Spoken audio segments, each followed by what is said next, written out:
This episode is brought to you by our partnership with Kelly Education.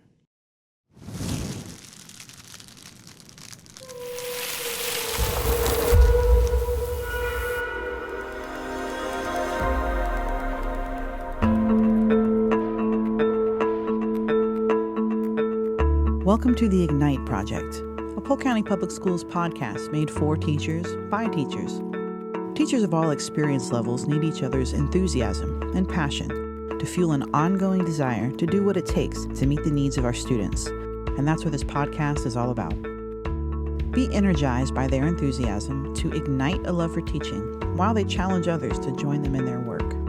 Join us now.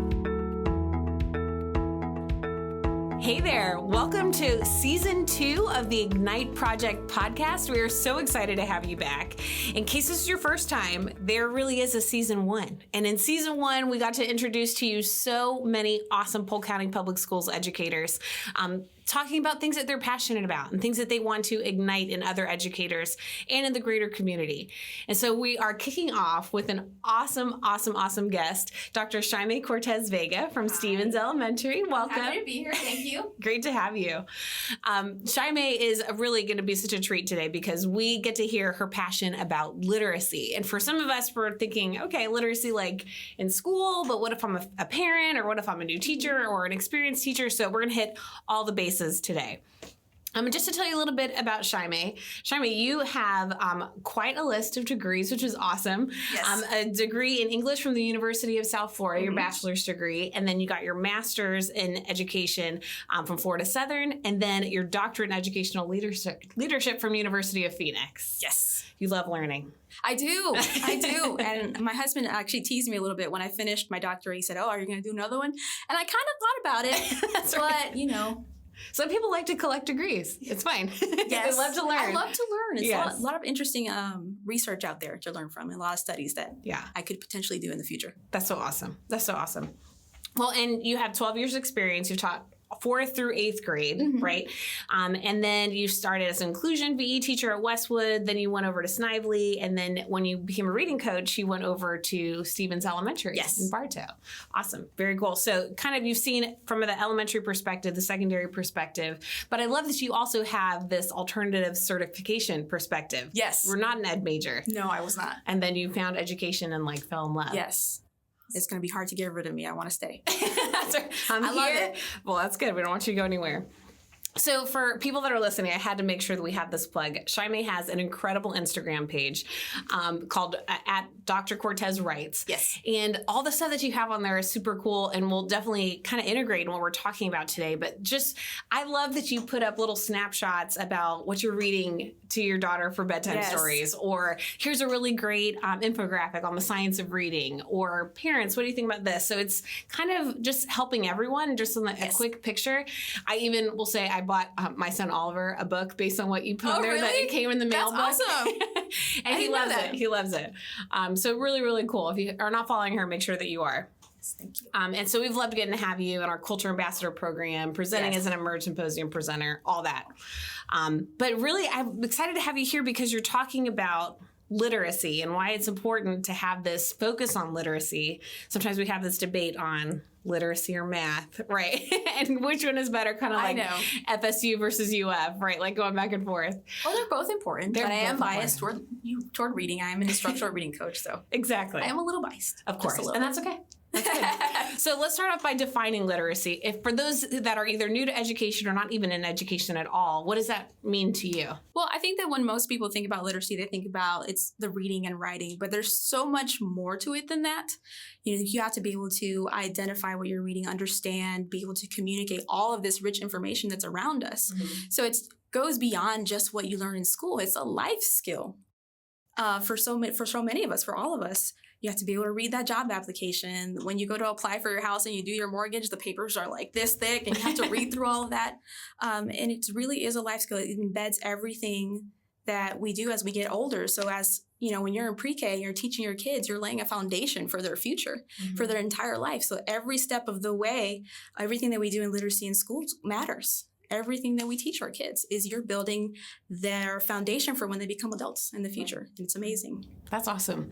And so true today, especially with like the news and different things that are out there. And if you're not really truly literate and being able to get into that, you're kind of just having to go based off what people say. You're not able to go and look at it yourself. Yes. It's so important to be able to read and understand and kind of think critically as well about what you're reading. And be like, is this actually real information or is this a little biased?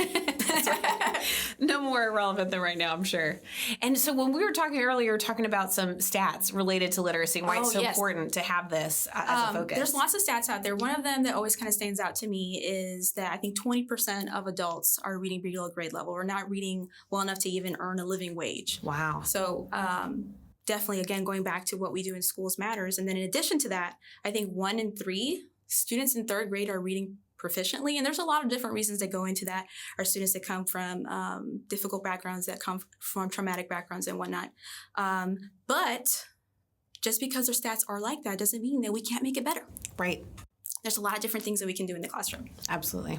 Absolutely. Especially when you see like the magnitude it has leading later forward and then how much it takes to be able to take someone who is like a 3rd grader who isn't reading on grade level and then how many years continuing to go more and more on that. And then by the high school, if they're not reading, the impact it could have on their lives, on their families, on their careers, right? That's awesome. So I love because you are in a really unique position in that you kind of are wearing a lot of hats. You have been the new teacher who's not an ed major, who is in the classroom and trying to figure it all out and trying to figure out what's important. You are the mom who is, trying to promote literacy at home. And then now you're a teacher leader, right? You're a reading coach. And so trying to influence others. So I want us to kind of hit on each one and really kind of see where literacy is this golden thread in between it all. All right, so let's start with the non-ed majors. Those are dear and near to our heart, for sure, our new teachers. So if I'm a new teacher, everything is new, regardless ed major or not, right? Yes. Like everything is new, especially right now in light of COVID-19, everything going on, trying to learn everything. And it's hard for us to kind of see what's important and what can I learn later. Yes. So why is literacy something that new teachers should prioritize? Well, literacy, like we were talking about before, is something we should prioritize because it's in every subject, right? Even math. They have to be able to read those word problems. So if I'm an ELA teacher, if I'm a reading teacher, social studies, science, the children have to be able to read that content. So it has to be like my number one. Otherwise, my children are going to struggle in not only my subject area, but all the other content areas. If I was a secondary teacher or in elementary, all the other subjects that I teach. So we definitely have to focus on that, I think, first. And then segue into the content for social studies and science and, environmental science, whatever other areas the kids are learning. So regardless if I'm a reading teacher or not, it still needs to be a part of what I'm doing. For sure. And I started out as a social studies teacher, actually. Oh, really? So everything we did was based in reading. So I had to embed those skills into my class as well because my children had to be able to read. Yeah. So then speaking off of that, what's a simple way that even if I'm not teaching reading, that I could work in literacy into my classroom so kids are not just going to do well in my class, but be able to grow overall?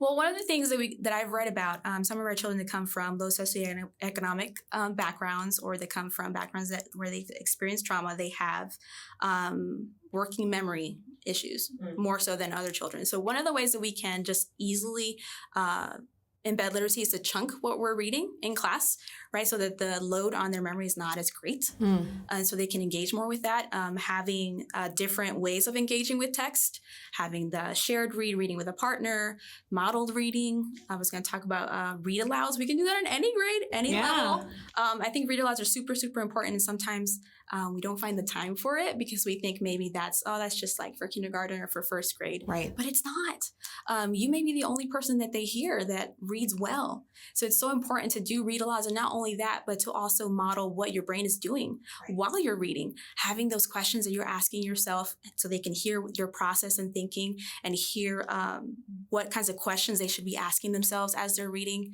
And also that rich discussion that you have about what they've read is so, so important for you to model, even if it's, a high school classroom. Right.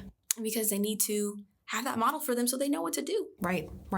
Because you don't know what you don't know. Exactly. Right? And sometimes we forget that if I don't teach them how to think like this, they're not going to think like this just naturally. It's a great way to get them excited about reading too. And I know that at least me, because I'm, I have a flair for dramatics. I love doing voices and like acting out the characters and whatnot. The kids really love it. And I always like strategically pick books that are part of a series. Yeah. So once I finish that book, they get really excited. And without a doubt, every time, not to toot my own horn, but every time I've done a read aloud, I end up with a wait list for like the next book in the series because they're so excited to read the next one.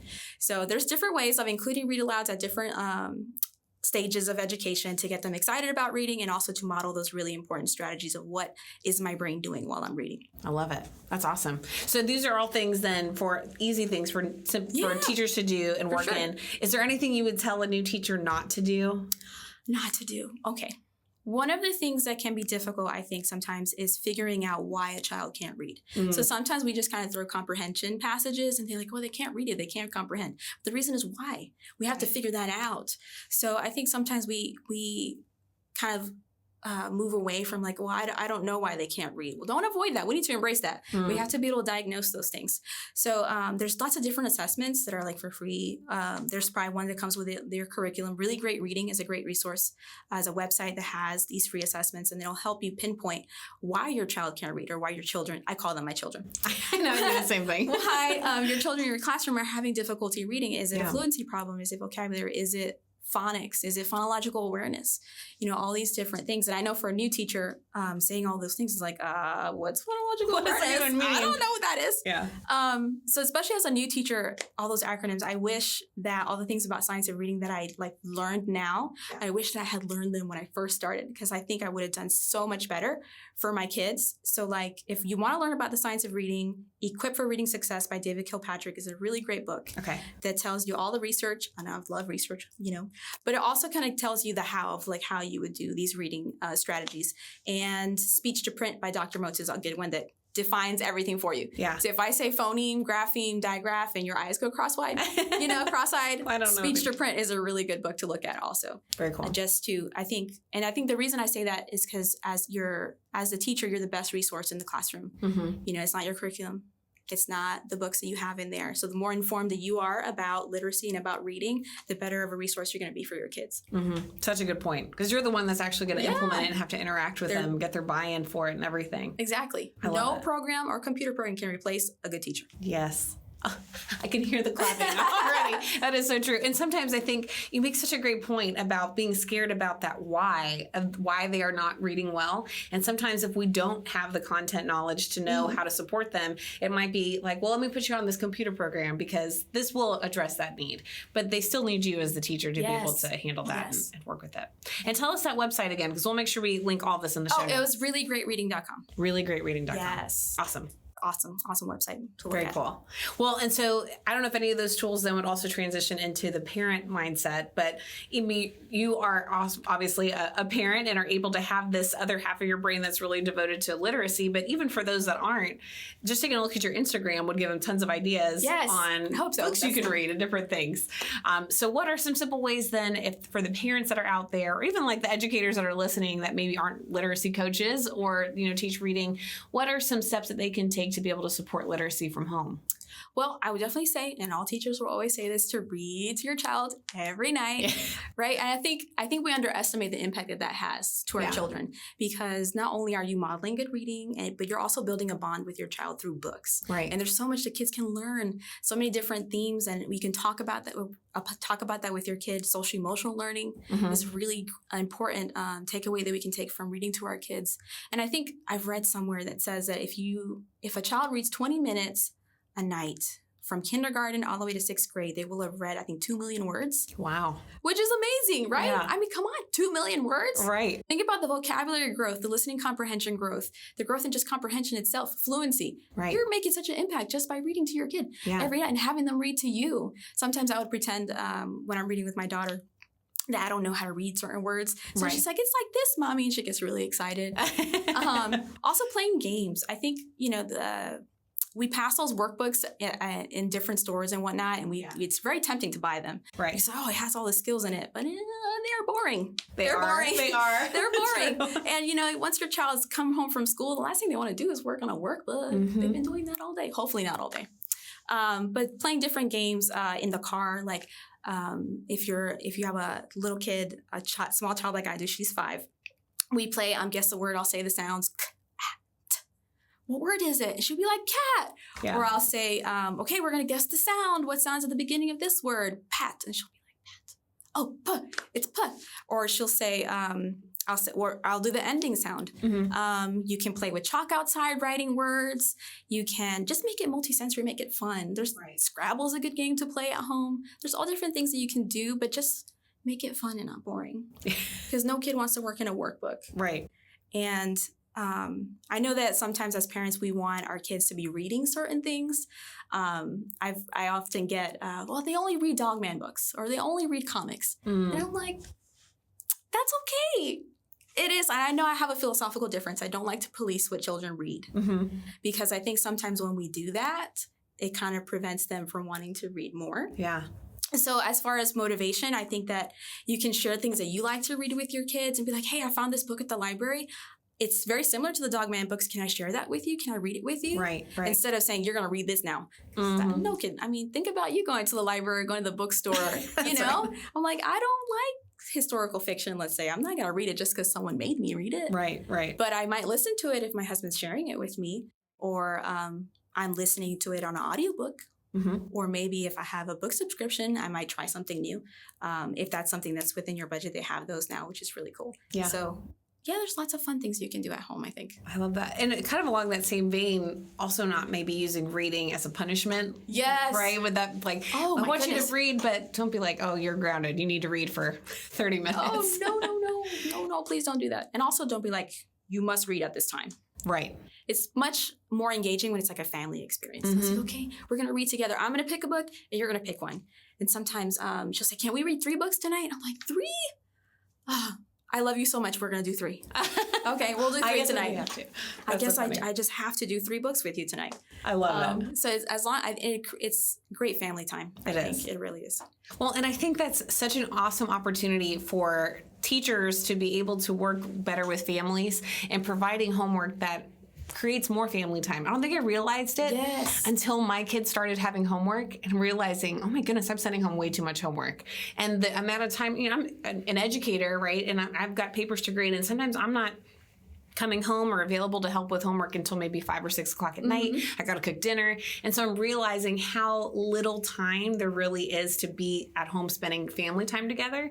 And so to be able to incorporate something like that, like do a read aloud with your child, you know, or play a sound game with your child, you know, at home, then it becomes fun and it becomes a part of our family time. And it's not, oh, we got to do our homework, and then hopefully we'll squeeze in 10 minutes of family time before you go to bed, you know? Honestly, when I was in the classroom, I didn't really assign homework. And if I did, it was more like I used to do like different family projects that they could do together. I love it. Like where they did like their family history, or they got to interview a grandparent and that kind of thing. So I tried to involve the family around the homework as much as possible and include like writing and reading and whatnot. But I didn't really like sending copious amounts of homework because sometimes, like at least in secondary, some of my kids had jobs.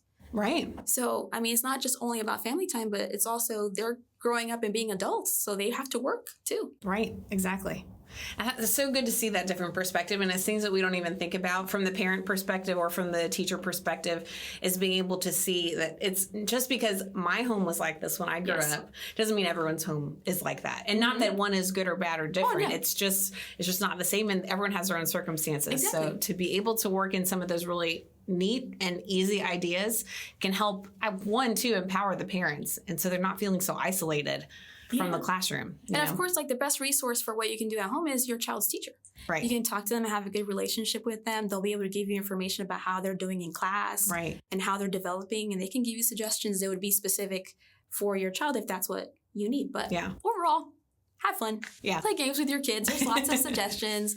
Jack Hartman, kids love him on YouTube. Oh my gosh. Yes, for sure. I love it. And you have to enjoy it. And I'm glad too that you mentioned that about reading with your child.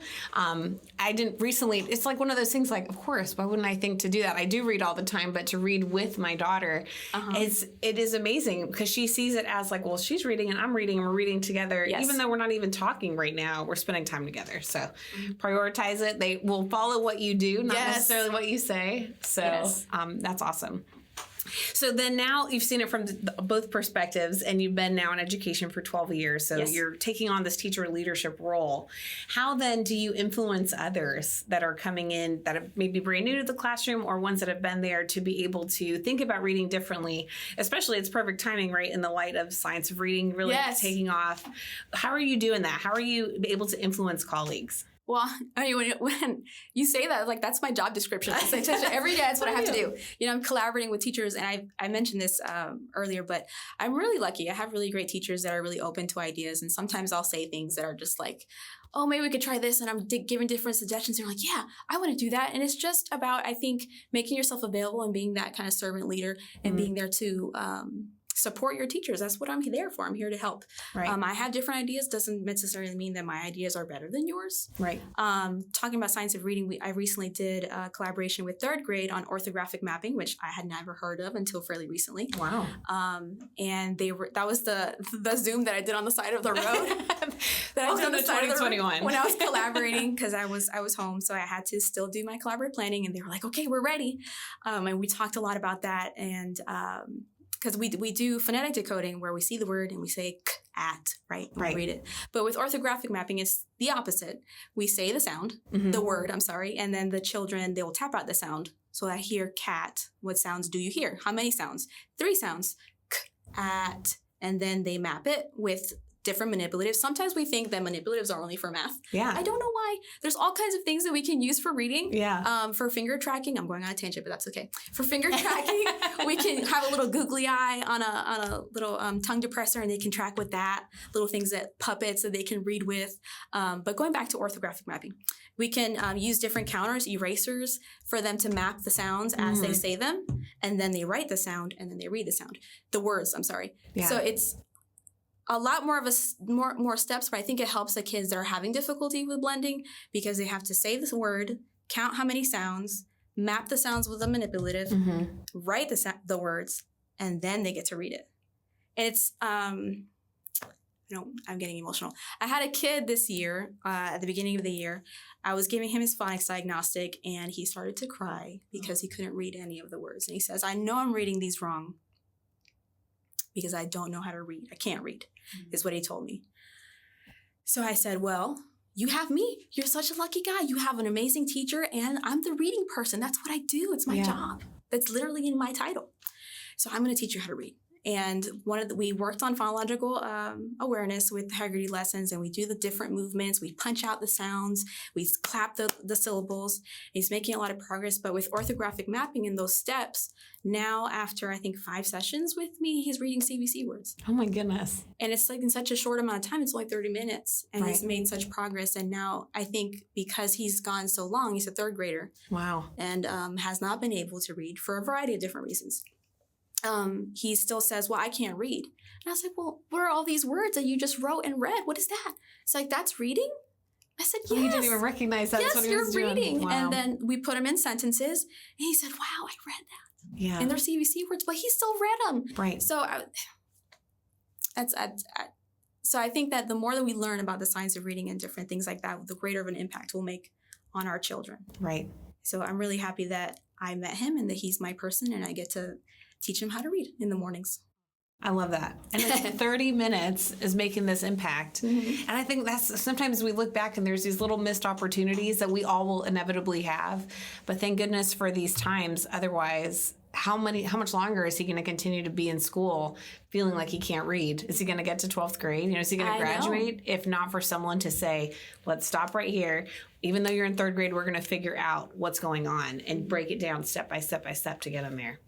So because I was able to collaborate with 3rd grade, he's getting the information from me, he's getting the instruction from me and from his teacher. I love it. So I'm really happy to have teachers that are really open to learning new things and learning different strategies and whatnot. Yeah. Well, and I think you hit it on the head, too, is this idea of servant leadership. It's not like you're necessarily coming in and rescuing everybody. Yeah. It's this idea of it's collaborative. And that's what I love hearing. And that's what teachers want to do with each other is collaborate. And through stories like that, you can see it's not just one more thing for us to learn. This is something that I can show you is really making a difference with this child. And if we make ourselves learn even something new, yes, we can make an impact. I think that's actually one of the really cool things about being a teacher is that you get to collaborate with so many different people, not just like your team, but also like you have the coaches at your school and you have the administrators, if you have a supportive administration, which I've always had, and they come in, they bring in ideas. I've got to collaborate with different coaches from across the district, which is really awesome. And they've sent me things through the quarter and I send them things.